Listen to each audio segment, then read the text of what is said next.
I'd like to call the meeting to order. Could we have the clerk take the roll, please?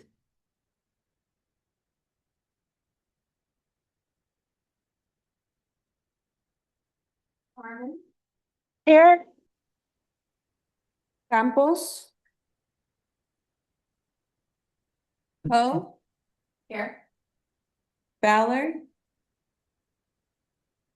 Keon. Bell. Here.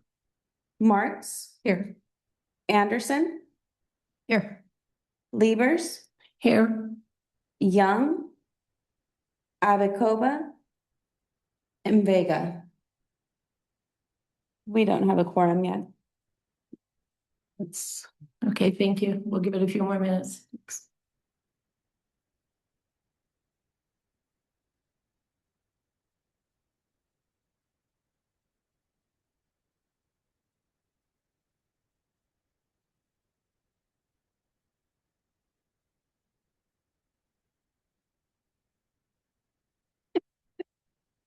This time didn't work for some. There was a survey that Zoom participants. got sent out Try to balance.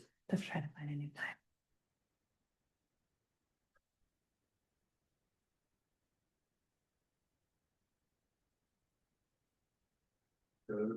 On them.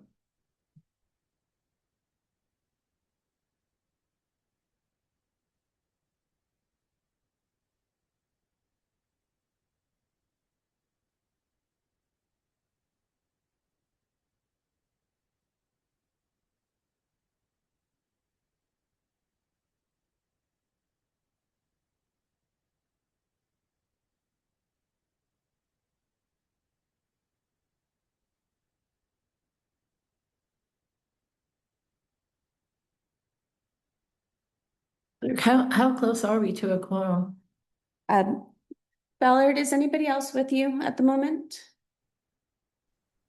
Yes, In progress. Oh, perfect. Councilmember Campos just joined. Perfect. Okay. We are adequate. She's setting up the conference room Zoom, so we'll log in via that. Perfect. Okay, thank you very much. First on the agenda is report from the chair, which is Jennifer Carmen, and she's not here this evening. She did not leave me with a report, so I think we'll have to wait for the next meeting on that, all right? Okay, moving on. Report from the Public Advisory Commission. Hello, sir. Welcome. Good afternoon. Berger. I'm the chair of the Public Advisory Committee. We met on Thursday, November 6th, and had a short agenda where we discussed the proposed amendment to the habitat plan. And ultimately, we voted to pass that along to your group to review and approve, which will happen at your next meeting. Thank you. Thank you. That was short.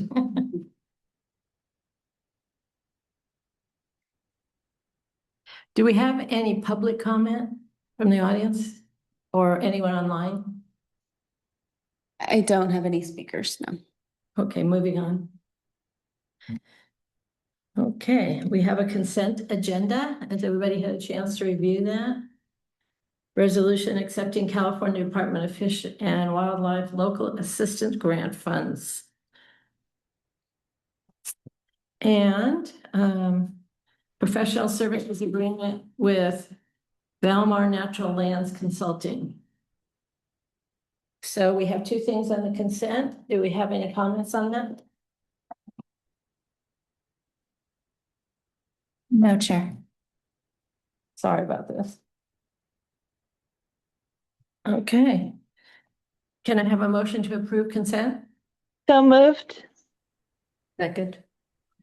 Any comments from the public? I have no speakers. Okay, any comments from the board here? No, Chair. Okay. I'll just note that County Parks is happy to see the continued grant work and efforts at Richmond Ranch. Thank you. Great, thank you. All right, I'll call for the vote. All in favor? It's Oh, it's a roll. Okay. Yes. Sorry. No. Point of order, you will need to do a roll call vote since you've got a Yes. attendee virtually. Will do. Okay. Carmen, Aye. Ho, Aye. Campos, Aye. Ballard, Aye. Bell, Aye. Marks, Aye. Anderson, Aye. and Levers. Aye. Okay, that motion passed. Thank you. Okay, moving on to regular business. Okay, first item is Habitat Agency Annual Compensation Increase Policy Process. Adopt a resolution approving ad hoc annual review committee's recommendation for the executive officer compensation process policy. Do we have anyone to speak on that? Yes, members of the subcommittee will speak to that, and I think all three of them are here today. All Great. four of them, actually. Great, well, that's perfect. Go ahead, who would like to go first? I can go. This is Shiloh, Director Ballard. So y'all know a little while ago, we suggested that we put a policy in place to just codify our annual review process and establish a timeline and some parameters that we should abide by. So a subcommittee was formed. That committee met. And before you see the outcome of that. And so that's essentially it. It's a fairly simple process that starts with forming a subcommittee, and then that committee, we would delegate authority to do the annual compensation increase process and then bring a recommendation to the board. And that process would start in no later than March. So it's fairly simple. It's laid out in the memo. And if any of the other committee members want to chime in, or if folks have questions, happy to entertain that. Any more comments? Just want to thank Shiloh for her leadership on that. Yes, thank you very much. I'm sure that wasn't easy. Do we have any public comment? I have no speakers. Okay, thank you. Anyone else from the board have any comments? Okay, all right, then I'll call for a vote on this. Thank you, Jim. Second. Thank you. Okay, roll call, please. Vote. Carmen, No. Ho, Yes. Campos, Yes. Ballard, Yes. Bell, Yes. Marks, Yes. Anderson, Yes. Levers. Yes, Motion's passed. motion passed. Thank you. Next item on our regular business is report from our executive officer. And this will be brief, and council or county board member Wasserman would be very proud that this is a very quick meeting. He was somebody for expediency, so that we're keeping his kind of objectives of keeping these things moving today very well. So he'd be proud of all of us. Though I am wasting time now talking about that. So I'm just going to do a quick financial overview. So we have, and this is of October 30th, so of close of last month.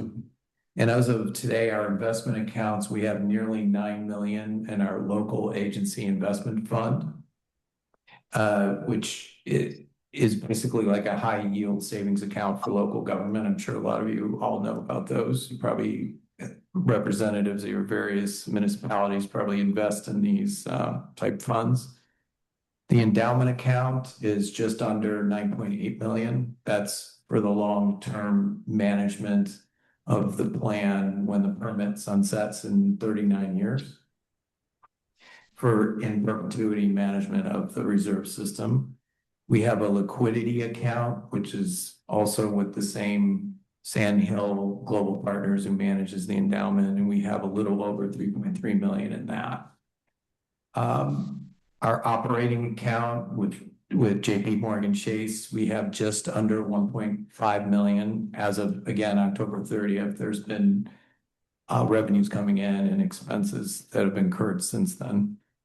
So revenues to date, just under 800,000 in covered project fee revenue to date, which is a little low, but it's also a little misleading. There was a project, data center in San Jose, Microsoft Office Anchor, that we thought they were going to pay their fees, at least their phase one fees. We thought were going to come in July or August. They actually came in June.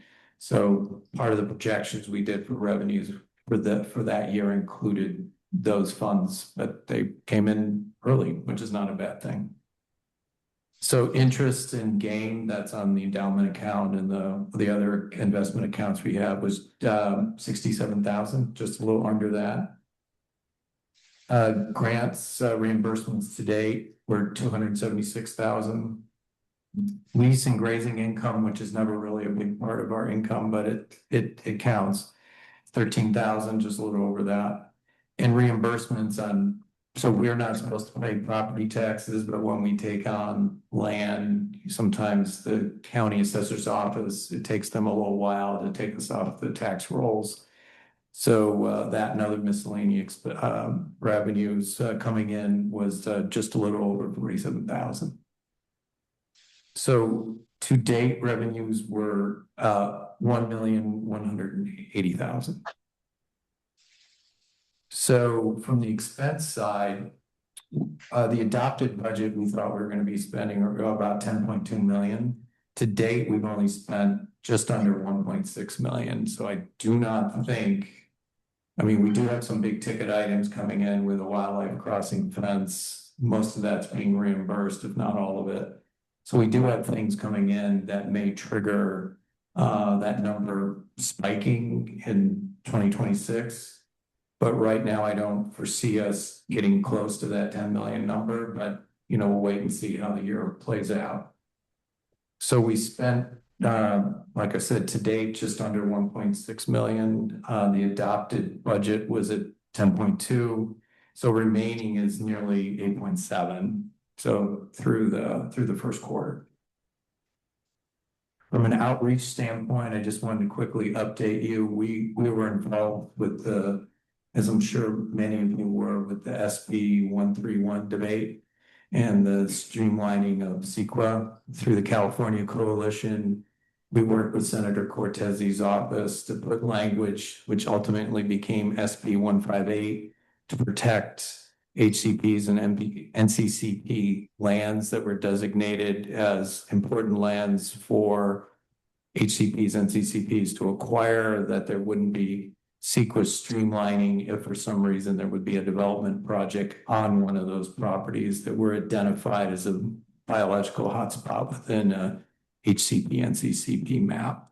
So we got that language in there to discourage and basically not exempt projects that would be going through that process. I know there's a lot of benefits to Senator Wiener's bill, but there were some things in there that our coalition was concerned about. From the federal standpoint, we're continuing to monitor both the status of ESA Section 6 funding and budget cuts overall. We'll be taking another trip to Washington to talk to the administration and to our delegation in various committees to ensure the continued funding of Section 6. So far, so good. There is money in both the Senate and House Appropriations bill, keeping funding at the same level it was last year for the Section 6 funding, both the planning grants and the non-traditional grants, which are for land acquisition.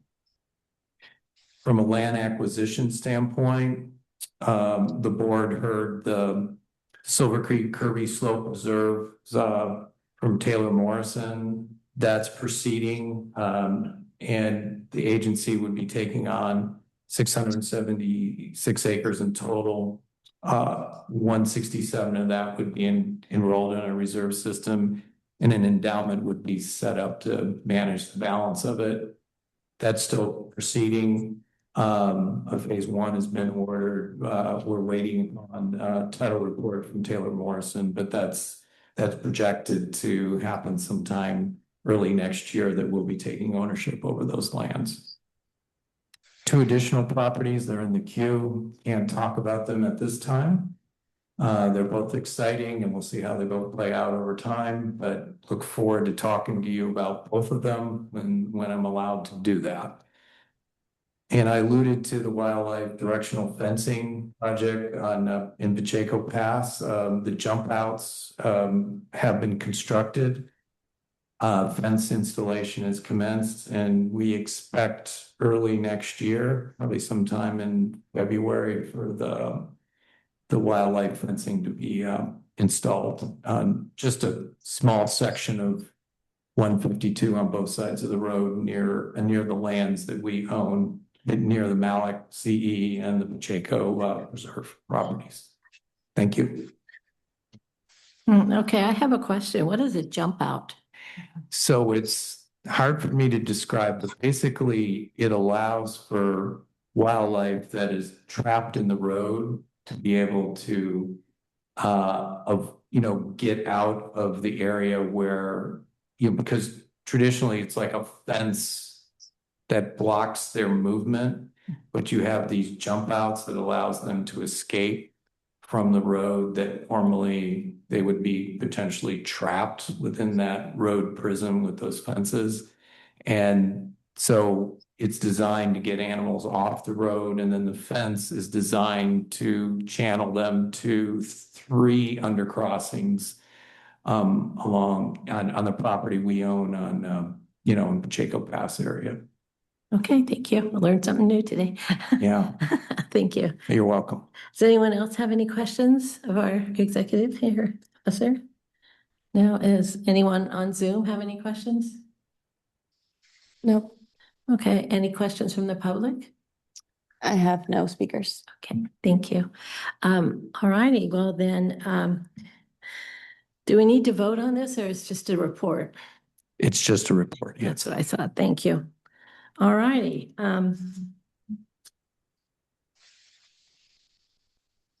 Okay, future items. I think today we all received a straw poll type Google poll to change the hours. Do we want to have any discussion about that, or can everybody just go ahead and complete that as soon as possible? So we'd be changing 1 hour from 3 to 4. We have one member that has a hard time getting here by 3. Not me. Usually on my time. Okay. Yeah, middle of the day. Okay, let's see what else we got here. Okay, calendar wise, upcoming meetings, we have January 15th and March 19th. So once we get the poll back on the time change, will we need to vote on that as a body? Great question. Don't know.